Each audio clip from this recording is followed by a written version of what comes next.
Modern बहू। तेज प्रताप बाबू अपने बेटे की देखभाल करने और उनको खुश रखने में कोई कसर नहीं छोड़ते थे। अपने बच्चे के आगे परिवार के सभी बच्चों को बहुत विकार दृष्टि से देखते थे, चाहे खुद के परिवार में भांजा भांजी भतीजा भतीजी ही क्यों ना हो। पर्व त्योहार में सारा परिवार जब इकट्ठा होता तो तरह तरह की मिठाइयाँ आती, लेकिन उसे लेकर सेकेंड फ्लोर पर चले जाते जहाँ उनके बच्चे रहते थे, जबकि संयुक्त परिवार में सभी लोग आपस में मिलजुल कर रहना चाहिए था। उनके छोटे भाई बोलते, लेकिन उनके कान पर जू नहीं रेंगती। बेशर्मी की तो हद हो जाती जब उसके सामने भी अपने बच्चे को अच्छी क्वालिटी के ढेर सारा मिठाइयाँ खिलाते और घर के बाकी बच्चे के लिए साधारण सी मिठाइयाँ लाते। जब उनके भतीजा भतीजी ऊपर जाते तो वही लोग बढ़िया मिठाई खाते रहते, इतना पूछते भी नहीं कि उनके तीनों बेटे शहर के प्रेस्टीज स्कूल में पढ़ते थे। पढ़ाई समाप्त कर Ravi engineer, Rahul police inspector, तो रोहित केंद्रीय विद्यालय में प्लस टू को पढ़ाने लगा। रवि की शादी के लिए जो भी आता हो तो उसके तपाक से कहते, भाई बेटा 1.5 लाख कमाता है, उसके स्टैंडर्ड का भी रिश्ता मुझे चाहिए। बहुत ही धूमधाम से शादी करनी है। मुझे स्मार्ट और संस्कारी बहू चाहिए। नौकरी नहीं भी करती हो तो चलेगी। बेटे वाले थोड़ा चिपटे अपनी औकात देखने चलते बनते। इस तरह कई बढ़िया रिश्ते उनके हाथ से निकल गए, फिर भी उन्होंने लड़की वालों को जलील करना नहीं छोड़ा। एक दिन अचानक शहर के बहुत बड़े प्रॉपर्टी डीलर रामजी सिंह के उनके घर पधारे। वो अपनी बिटिया रूपाली का रिश्ता रवि के लिए लेकर आए थे। तेज प्रताप बाबू ने रामजी बाबू से कहा, धन्य हमारे घर जो आप हमारे घर पधारे। रामजी बाबू ने कहा, ऐसा क्यों कह रहे हैं तेज प्रताप बाबू, क्या आपसे मिलने नहीं आ सकता? जी क्यों नहीं आ सकते, आप ही का घर है, जब चाहे तब आ सकते हैं। आप शहर के इतने प्रतिष्ठित आदमी हैं, मैंने सोचा मेरे छोटे लोगों का आपका क्या काम पड़ गया, इसीलिए थोड़ा आश्चर्यचकित हूँ। जी, मैं अपनी बिटिया का रिश्ता आपके बड़े बेटे के लिए लेकर आया हूँ।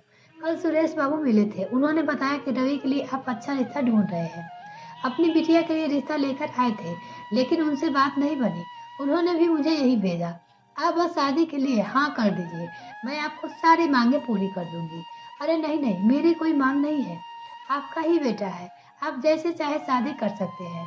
तो मैं रिश्ता पक्का समझो, आप अपनी श्रीमती जी से राय ले लीजिएगा, शायद उनकी भी कोई ख्वाहिश हो। शादी में हर माँ का कुछ अरमान होता है, और उनकी भी कोई मांग हो तो वो पूछ लीजिएगा, क्योंकि मर्दों से ज्यादा महिलाओं को दान दहेज का शौक रहता है। नहीं रामजी बाबू, राधिका से क्या पूछना, हम लोगों की कोई मांग नहीं है। आपके यहाँ रिश्तेदारी हो जाए यही मेरे लिए बहुत बड़ी बात है। तेज प्रताप बाबू ने बड़ी विनम्रता के साथ कहा, मैं तो अपनी तरफ से पूरी कोशिश करूंगा और कोई भी चीज की कमी नहीं होने दूंगा। भगवान की दया से सब कुछ मेरे पास है। रामजी बाबू ढेर सारा दान दहेज देने का वादा करके अपने घर लौट गए। तेज प्रताप बाबू और राधिका दोनों बहुत ही खुश हुए। इतने अमीर व्यक्ति का था, मेरे बेटे की शादी तय हो गई।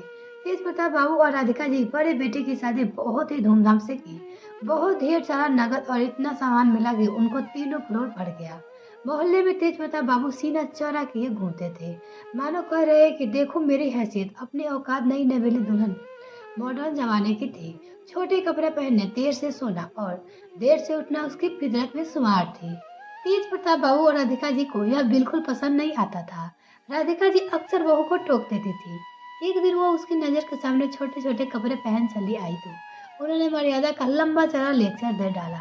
टोका टोकी बहू को पसंद नहीं आ रहा था। उसने रवि से कहा, तुम्हारे मम्मी पापा को मेरे कपड़े पर आपत्ति क्यों होती है?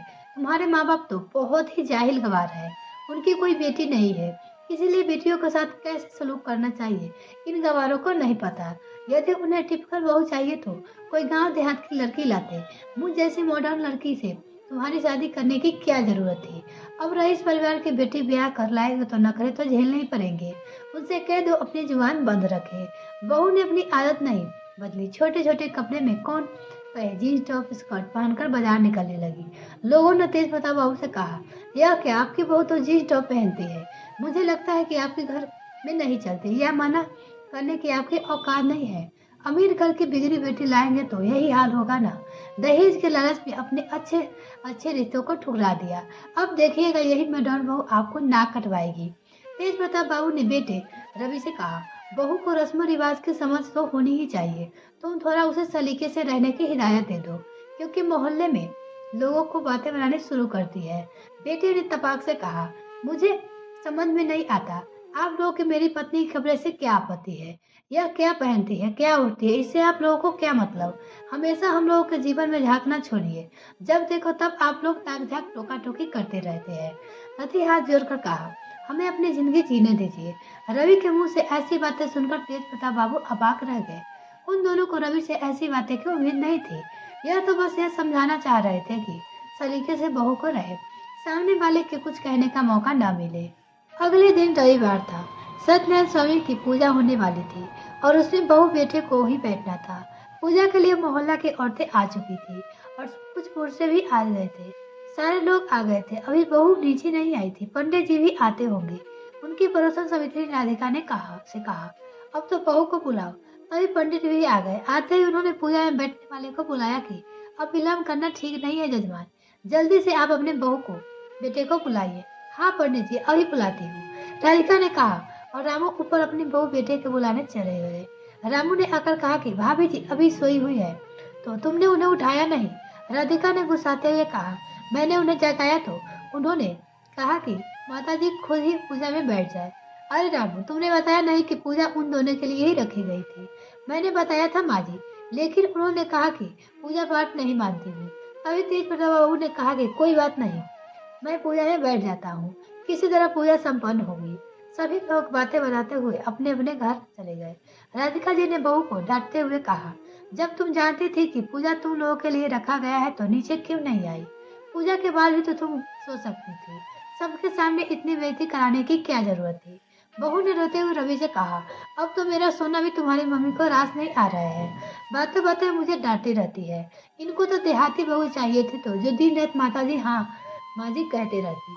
मुझे जैसी पढ़े लिखे और मॉडर्न लड़की कहाँ इन महिलाओं के बीच फंस गई। बेटा बाथरूम से निकला और बोला, क्या बात है, क्या चाहती हो मम्मी तुम? और रूपाली सोया भी न करे।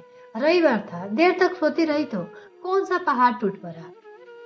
कैसे बेशर्म हो गए हो बेटा? अरे जब तुम लोगों के लिए पूजा रखी थी तो तुम लोग का फर्ज बनता है कि पूजा में शामिल हो। मोहल्ले की औरतें के सामने मेरी नाक कटवा दिया तुम लोगों ने। अब हर जगह ढिंढोरे पीटते चले कि राधिका के बच्चे मर्यादा विहीन हो गए हैं, अपने माँ बाप नहीं सुनते हैं। कितनी बातें बनाते हुए अपनी घर की लोट सब। अब मम्मी आप फिर से लेक्चर ना दीजिए।